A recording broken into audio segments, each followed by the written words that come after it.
स्वागत है आपका आवाज इंडिया न्यूज में। मैं हूं आपके साथ समीक्षा यादव। चलिए नजर डालते हैं आज की ताजा खबरों पर। मुंबई सेंट्रल रेलवे 30 मार्च 2025 को मेंटेनेंस कार्य के लिए मेगा ब्लॉक लागू करेगा। इससे सेंट्रल और हार्बर लाइन की सेवाएं प्रभावित होंगी। ठाणे, कल्याण और कुर्ला वाशी सेक्शनों में कई ट्रेनें डायवर्ट या रद्द की जाएंगी। फास्ट ट्रेनें सीमित स्टेशनों पर रुकेंगी, जिससे यात्रियों को परेशानी हो सकती है। रेलवे प्रशासन ने विशेष ट्रेनें चलाने की घोषणा की है और यात्रियों को पहले से ही यात्रा की योजना बनाने की सलाह दी है। प्रधानमंत्री नरेंद्र मोदी चैत्र नवरात्रि के पहले दिन रविवार को महाराष्ट्र और छत्तीसगढ़ के दौरे पर रहेंगे। इस दौरान वह नागपुर स्थित राष्ट्रीय स्वयंसेवक संघ के स्मृति मंदिर में प्रतिपदा कार्यक्रम में भाग लेंगे और फिर दीक्षा भूमि जाकर डॉक्टर भीमराव अंबेडकर को श्रद्धांजलि अर्पित करेंगे, जहां उन्होंने 1956 में अपने हजारों अनुयायियों के साथ बौद्ध धर्म को अपनाया था। बिलियनियर एलन मस्क ने सोशल मीडिया प्लेटफॉर्म एक्स को अपनी ही आर्टिफिशियल इंटेलिजेंस कंपनी XAI को 33 अरब अमेरिकी डॉलर के ऑल स्टॉक डील में बेच दिया है।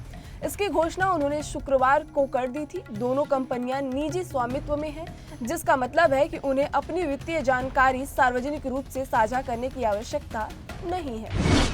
ऋतिक रोशन के निर्देशन में बनने वाले फिल्म क्रिश 4 की घोषणा होते ही इंटरनेट पर हलचल मच गई।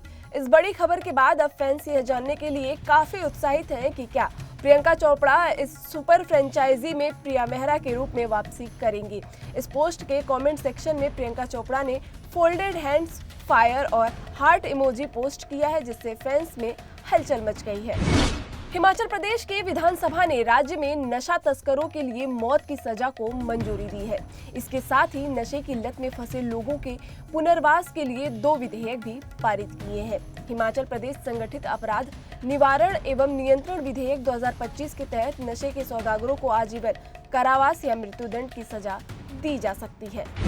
महाराष्ट्र में कुणाल कामरा की टिप्पणी के बाद शिवसेना के 2 गुट आमने सामने हैं। उद्धव ठाकरे गुट द्वारा जहां कुणाल कामरा का समर्थन किया जा रहा है, वहीं तो शिंदे गुट द्वारा उन्हें निशाने पर लिया जा रहा है। शुक्रवार को जुम्मे की नमाज से पहले संजय निरुपम ने उद्धव ठाकरे पर जोरदार हमला बोला। इस मौके पर उन्होंने सलमान की घड़ी पर भी प्रतिक्रिया दी।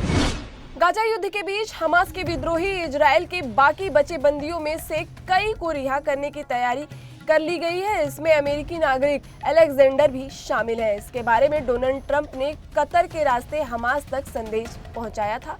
माना जा रहा है कि रिहाई के पीछे हमास की चाल है। जम्मू कश्मीर के कठुआ में आतंकियों के पास था हथियारों का जखीरा। ऑपरेशन सूफियाना में मारे गए 4 सुरक्षाकर्मी और 2 आतंकवादियों के शव बरामद हुए हैं। बैंकॉक में भूकंप से पानी के जहाज की तरह उछलने लगी मेट्रो। वीडियो देखकर मुंह को आ जाएगी जान। वीडियो सोशल मीडिया पर बैंकॉक से वायरल हो रहा है, जिसमें प्लेटफॉर्म पर खड़ी ट्रेन जोर जोर से हिलने लगी। ट्रेन को देखकर ऐसा महसूस किया जा रहा है कि जैसे ग्राइंडर के जार में मिल्क शेक बन रहा है।